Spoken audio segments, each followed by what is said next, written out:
Hey everybody, it's Comixville and welcome. We're going to do a quick indie review for Changeling. I'll show you a little bit of the first 5 to 10 pages or so. I don't want to give too much away. Real quick, the first portion of this, it's, very dialogue heavy and, internal thoughts and so on. It's trying to describe the person, what they're going through, their challenges, and then we get into a lot of action later. And let's start with this. The name of the story is Changeling, an Urban Fairy Tale by Brett McGowan, Victor Campan, and Ginger Foxy. This is issue number 1 from Mythiverse Comics. So, this young girl, let's see, we'll talk about this a little bit. Maeve Mackenzie is her name. She's from Aberdeen, Washington. She's living with social anxiety for most of her childhood. Maeve has struggled to find her place among her peers, while her parents struggle to raise a child they at times don't understand, and there's a good reason for that. I'm sure you might be able to kind of guess a little bit here. That she might be a little more than what she seems. Even with years of therapy and a lifetime growing up in a Christian household, Maeve is still trying to find the answers, and she hasn't been able to find them in either God or her therapist. Growing up isn't easy for anyone, especially Maeve, but what if there's a reason she doesn't fit in? What makes her different from the other kids? So there's a lot to think about with this one. She does question things with God a lot, and a lot of it comes from the sort of life that she's lived. Like she actually really don't want to give too much away, but clearly you can see here there's something going on with her. You see little bits of red here in the eyes, and compared to the white, how she normally would look, or the gray skin. So Changeling, clearly she's not what we think she is. This doesn't give you exactly all the answers to it, so it's trying to give you that mystery that you might you stick with this series and find out later on what's really going on. And there are some interesting surprises here. The art, for the most part, is relatively consistent. Coloring's good. We see this girl in her life, her dealings with her family, with, like kids in her school and stuff, and how she has that social anxiety. A lot of young kids, a lot of teens have that, with her, she's on medications and she's going through all these issues, but she also has a little something that initially I didn't fully understand it. So here we see sort of the social anxiety, and then this came on, and I was like, what is going on here? So you see this like weird energy around her, or this weird aura around her, like something's going to happen, and that'll be answered later on in the story. But her parents, the mom's concerned, the dad's kind of like, she's been kind of hard to deal with, and this scene was like, what the hell, like I don't know if it means that she sees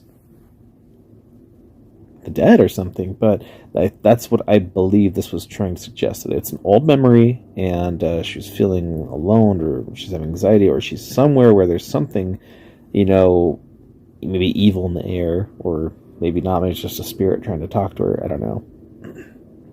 And then this is kind of the last page I want to show, so before I go any further with my review. So yeah, as you can see here, I can't rotate it, but you get what I'm doing. I don't know if you guys know Nerd Wonder, but Nerd Wonder on Twitter and I believe Instagram.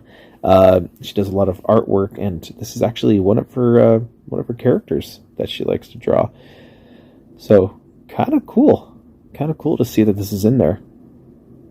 I was really surprised. I was like, wait a second, like, who drew this book? But I was like, no, her name's not even a part of this.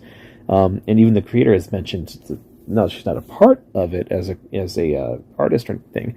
But the animal that she makes, or that she's made, is did have a cameo in this. So that's just all that is, just a cameo.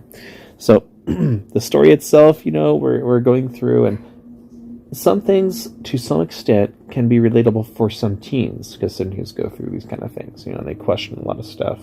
Maybe life's not going forward the way they'd like, and they start looking to blame things or looking to figure out what the problem is. They don't know what the problem is, so there's a lot to consider. Not too far after this, you know, she likes to volunteer, like at an animal shelter and so on. And after that, she leaves, and that's when all the action sort of starts in this. And, you know, we get sort of an answer as to what she is, you know, and where the story might be headed to. So, overall, I think it was a good first comic, good first issue, and I'm definitely interested to see where this goes from here. Maybe we can actually show a little of the end. No, not the end, but the extras. There's some cool artwork I'd like to show at least, and you can find this kind of artwork elsewhere too. Because there's some people here that I'm quite familiar with. Luigi Teruel. His artwork here with Rags, I thought that was pretty cool. And I swear there was one more. Here we go. Another one by Luigi. So, very cool, man. I love seeing this kind of stuff and that other artists get involved. And you can see stuff like right here. It's Mr. Marvel, Torres. Sick, just got my team shirt. You wish you were this cool. The Revengers. It's really cool stuff, man. You know, there's a lot of cool artists and stuff. And I like how everyone's just, you know, really good friends. You know, everyone gets connected and a lot of cool stuff. So, in any case, if you ever have a chance to get this, or if you are getting this, I think you'll enjoy it. I think you will. I believe they're going to be sending out comics soon. Don't quote me on that. I don't know the official on everything. So, in any case, when you get yours, I hope you enjoy the read, and you know, it's a nice, fine addition to your collection. So, guys, that's it for the video. Thank you very much for watching. Don't forget to hit that subscribe button. We're going to be doing the giveaway as soon as we hit 1,000 subs, and I can only get there with your help. So, if you wouldn't mind sharing this out a little bit, you know, leave a like, share, and a comment. You know, let's help with the algorithms on YouTube and get this channel up and running. I'm still going to be doing content daily, Monday through Friday. All for you guys. It's all about indie comics for the most part, and occasionally, you know, a movie review or talk about entertainment news and stuff. But in any case, thank you all for watching. I will see you on the next video. Take care. Have a great rest of your day.